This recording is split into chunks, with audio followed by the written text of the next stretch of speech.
All right. Hello, everyone. My name is Maarika Krumhansl, and I am delighted to be here at Seattle DevOps Days 2019. And I'm going to be speaking today about everybody's favorite topic, on-premises software delivery. First, a little bit about myself. I am currently an engineering manager at Jama Software, which is a tech company in Portland, Oregon.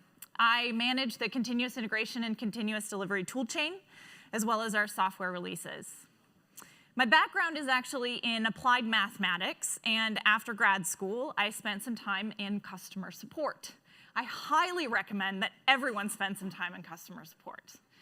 After that, I've been bouncing between DevOps and release management roles for the last several years.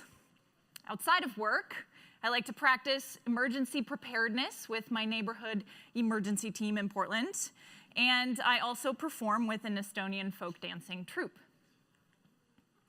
I'm going to tell you a story about a small tech company in Portland called Jama Software and how we went from having really painful on-premises releases once every 6 months to releasing on-premises software with ease.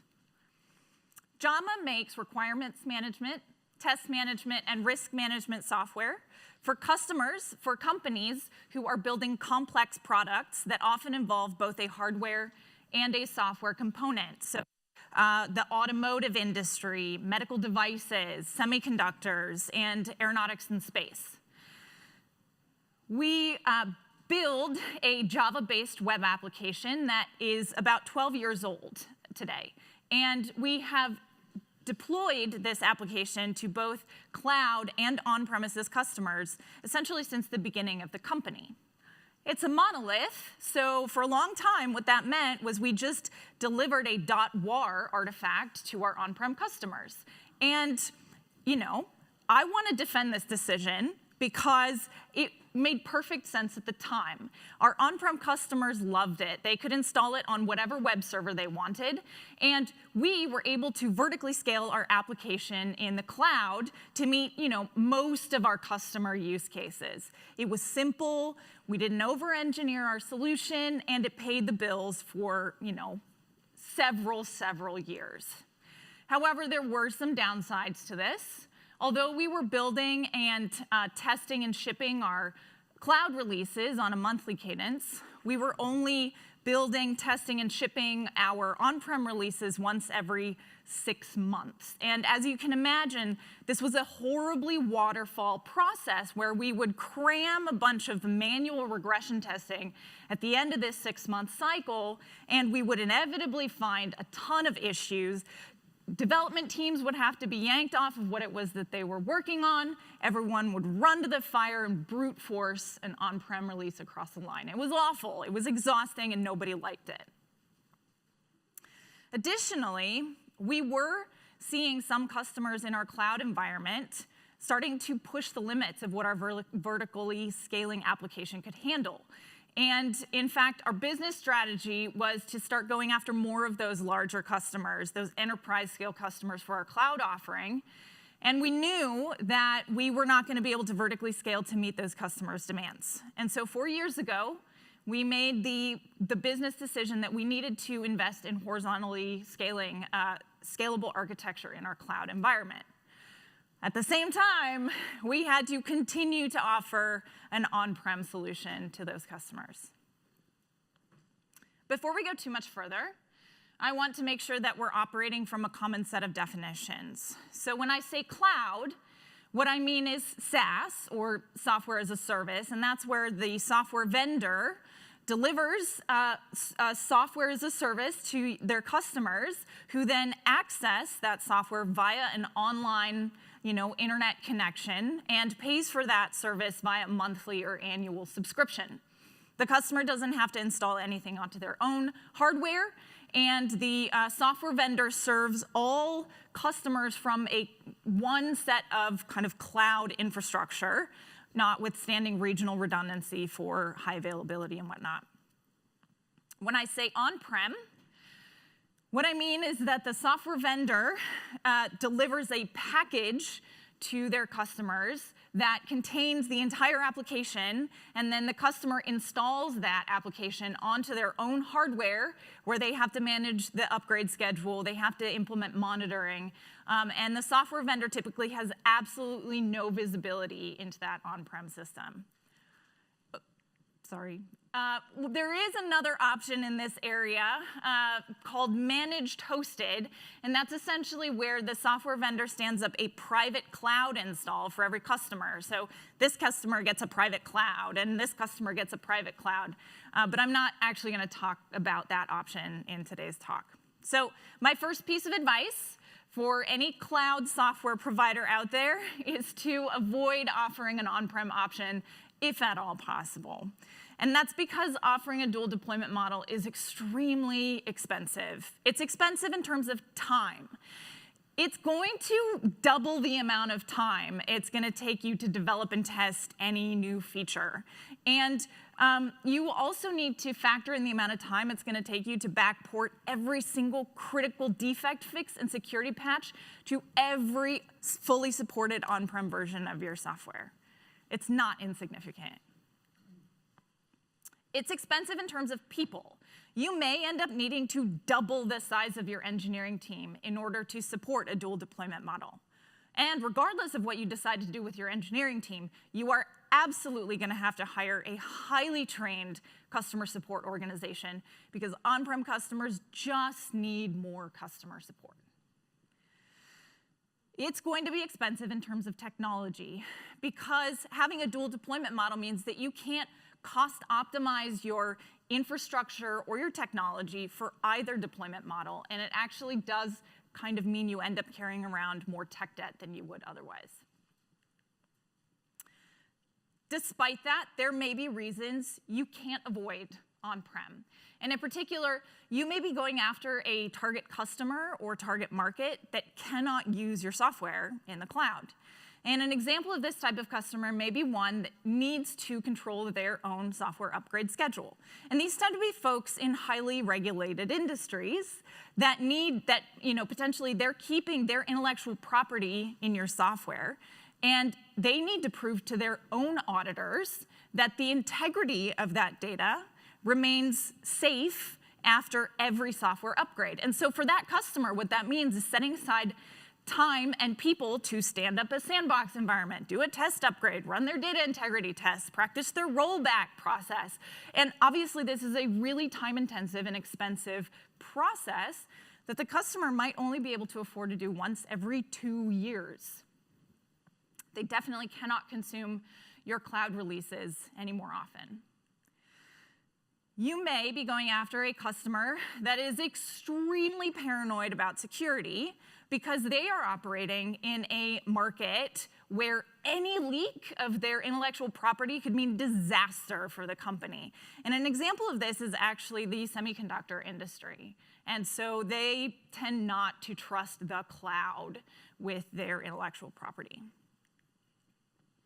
Finally, you may be trying to go after a customer that needs to use your software in an environment that has no internet connectivity.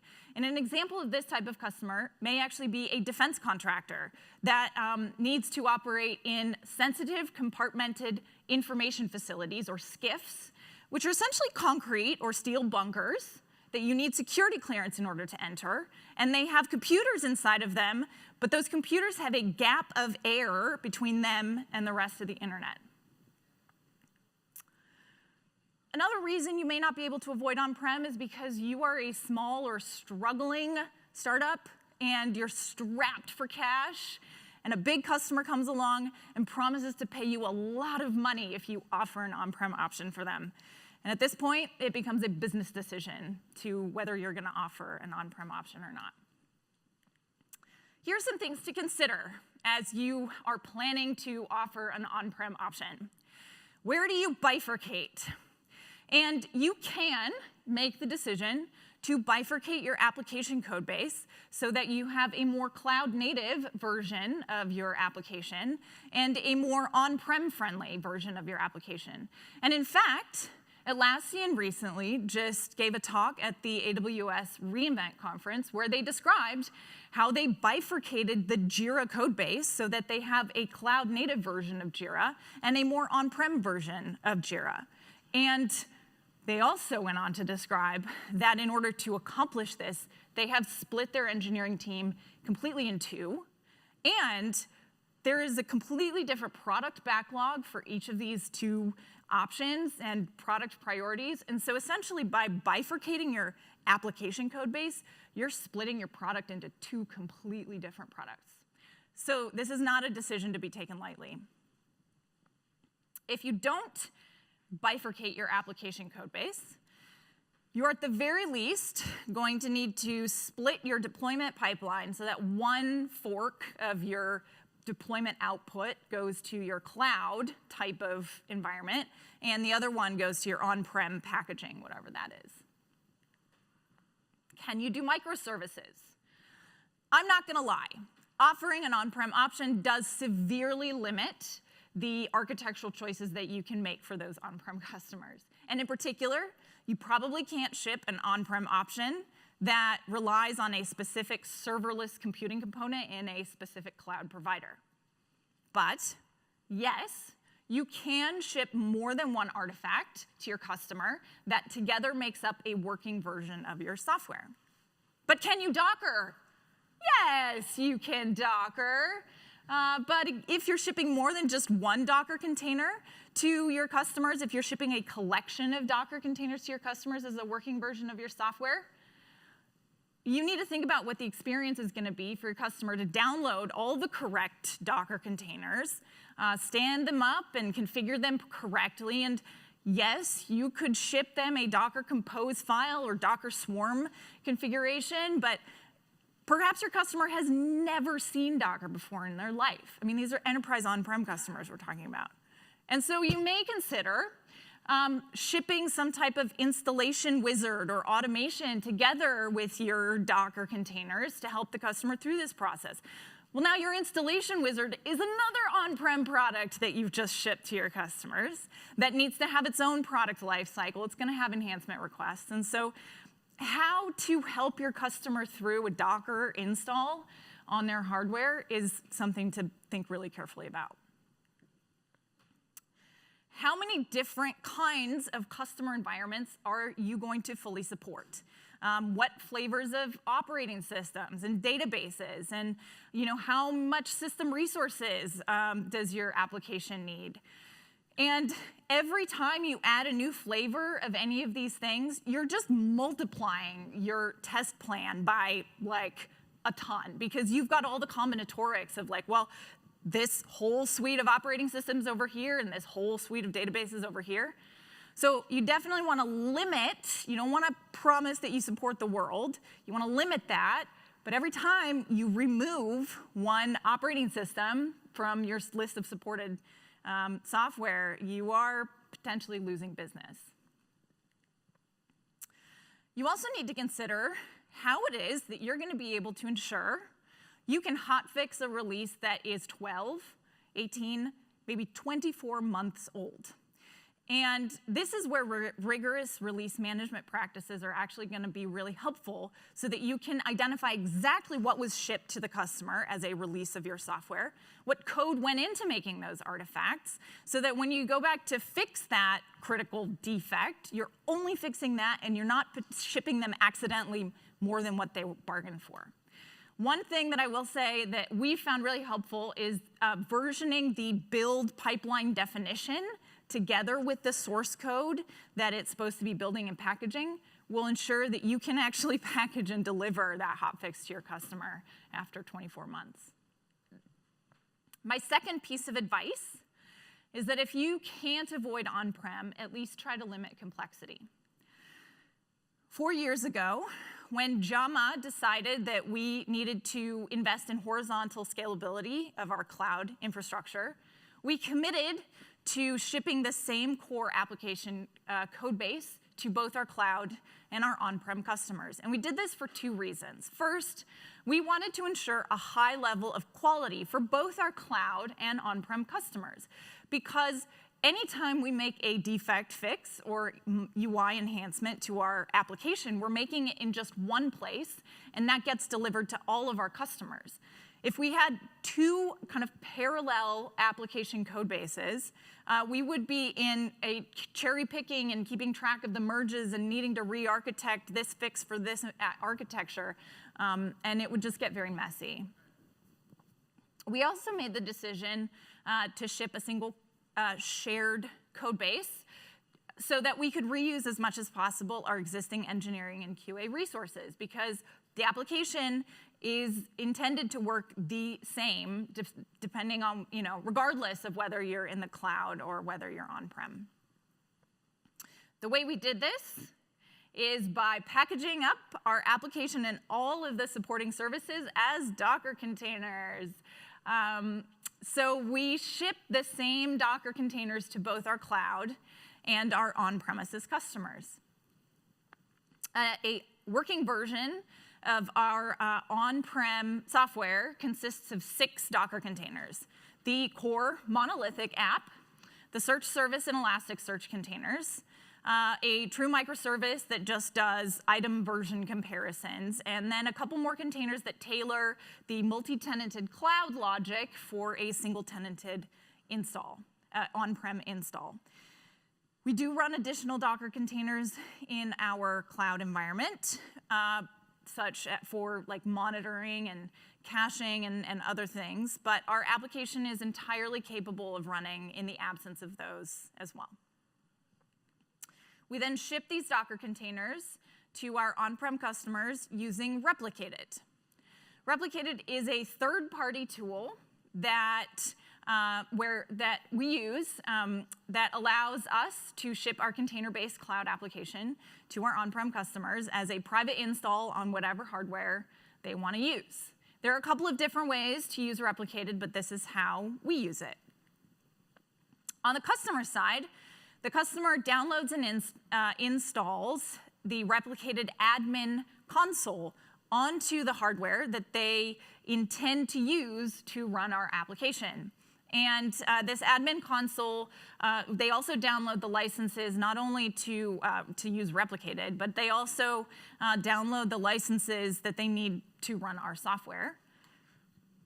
Replicated then does a series of pre-flight checks, automated pre-flight checks against the hardware that the customer is expecting or intending to use to run our software. And it checks things like operating system, like how much memory is on the box, what version of Docker the system is running, and essentially ensures that before the customer even tries to install our software, it meets the minimum specifications for doing so successfully. On our side, our build automation packages up the collection of Docker images that makes up a new working version of our software and ships that up to Replicated's private Docker registry, together with a configuration file that describes how those Docker containers are supposed to interact with one another. Replicated operates using a concept called channels, and so every time we package up and ship a new version of our software, it essentially goes first to an internal channel, which means that only our internal dev teams and QA folk are able to see, download, and install these kind of staging versions of our application. And only once a build is determined to be stable or ready for customer usage, that build then gets promoted to the production channel. And all that is a configuration change on kind of the Replicated side that makes the already existing package just visible to our production channel, to our customers. When that happens, our customers see a new available release pop up in their admin console. And they can then just click this install button, and Replicated handles the hard work of pulling down the correct Docker containers, spinning them up on the customer system, and configuring them according to that configuration file. It's a one-click install. Replicated also supports air-gap packages for those customers who need it. And so that's essentially a package, a self-contained package that customers can download onto a thumb drive or other external drive and take into a air-gapped environment where they can install it on a system that has no internet connectivity. Replicated also allows us to take advantage of some of the horizontal scalability work that we originally did for our cloud environment and provide that benefit to some of our largest on-prem customers. And in particular, some of our big on-prem customers have seen benefits, have seen performance improvements by clustering their Elasticsearch nodes on their on-prem configuration. And Replicated does support clustering of nodes out of the box, and you can either cluster them on a single server or distribute it across multiple servers. So basically making the commitment that we were going to ship the same Docker containers to both our cloud and our on-prem customers, and then leveraging a third-party tool to do on-prem container orchestration has greatly simplified the process of supporting a dual deployment model for us at Jama. The pre-flight checks ensure that a whole category of customer support issues just never even crosses our plate. And enabling or basically providing a one-click install and upgrade experience for our customers is excellent. It is still very expensive to support an on-prem option. And in fact, we have a full-time professional services engineer whose primary job it is to help on-prem customers with their installations and upgrades. My third piece of advice is that if you do support an on-prem option, treat it like a first-class citizen. So 4 years ago, when we were having these really painful 6-month on-premises releases, it was because we were treating on-prem like an afterthought. And we recognized this. And so since it was painful, we made the commitment to flex that on-prem delivery muscle more frequently. And today, we do that, and we have seen a lot of benefits from it. At a high level, this is what our build deploy pipeline looks like. On every code commit, our CI server builds, tests, and packages the Java artifacts. And nightly, we have pipelines that build the Docker containers for our cloud environment and ship that to a kind of cloud testing environment. And we also have another pipeline that packages up the Docker containers and config files for our on-prem testing environment and ships that to an automated testing environment as well. We then have nightly automation that runs over 600 functional regression tests against both environments. And it also runs a battery of Gatling-based performance tests against both of these environments as well. And this ensures a couple of things. It ensures, first, that the applications, the functionality remains consistent between our on-prem and our cloud versions of our software. And it also ensures that the performance of our application, regardless of whether it's cloud or on-prem, kind of remains rather stable day to day, and there are no huge swings in performance day to day. We also ensure the stability, and we maintain a level of trust in the test automation itself, because every day when we come in and we triage the test results, we either fix the test that broke or we go and fix the code that broke the test. Finally, we maintain the stability of our deployment pipelines by exercising them daily. Today, we essentially practice continuous delivery of our on-prem releases. We treat every cloud release as if it was also going to be delivered to our on-prem customers. And this means that if the company decided that we have to ship the latest cloud release to our on-prem customers right now, it would be easy for us to do, because all we would have to do is take that existing build that is already in the internal channel. All we would do is promote that to the production channel, and that would make it available to our on-prem customers. Today, our on-prem releases are routine. They are no more disruptive than just a regular run-of-the-mill cloud deployment. And both our customers and we internally have seen huge benefits from this. Our customer benefits from a higher quality on-prem application because we find and fix defects earlier in the process.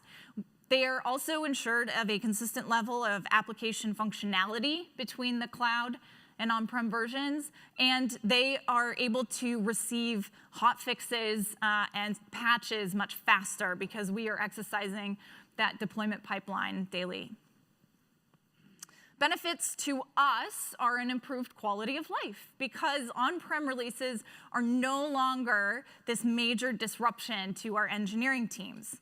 And by pushing standardization and automation, we've reduced a lot of the toil that went into creating an on-premises release, and our on-prem releases are a lot more repeatable as well. I acknowledge that the journey is not over. There's a lot more that we have ahead of us in terms of things that we can do to make the build deploy pipeline faster and improve it in different ways. At the same time, I'm really proud of how far we've come in the last 4 years. And I acknowledge that software development is a continual process of improvement. And I'm really excited about where we're headed. So if you're a cloud software provider, please avoid offering an on-prem option if at all possible. If you can't avoid on-prem, at least try to limit the complexity. And one way of doing this is to leverage Docker containers, ship the same containers to your cloud and on-prem folks, and to utilize on-prem container orchestration tooling to help with your on-prem customers. And finally, if you do support an on-prem option, treat it like a first-class citizen. And that's all I have. Thank you.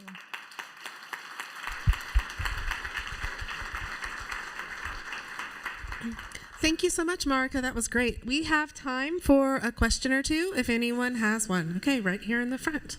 I'm going to toss this at you. Okay, I have so many questions about multi-tenant deployments and everything like that. You said that you'd be able to support hotfixes for like a year-old release. Mm-hmm. So how would you handle that inside the pipeline? Because testing kind of progresses at a different rate than the software development. Sure. So that's where I mentioned that versioning the definition of the build deploy pipeline together with the code that it's supposed to be building is going to be really key to make sure that you can go back and find that branch of your code, find that branch of your build tooling, and repackage all of that to deliver to your customers. Does that answer your question, or did I misunderstand it? Versioning the functional test together with that code base. Versioning the functional test together with that code base. Yes, we absolutely are. Yes. Okay, any other questions? Well, then maybe you can find her over in the corner and ask all the rest of your 1,000 questions. Thank you so much. Let's give her another hand. Thank you.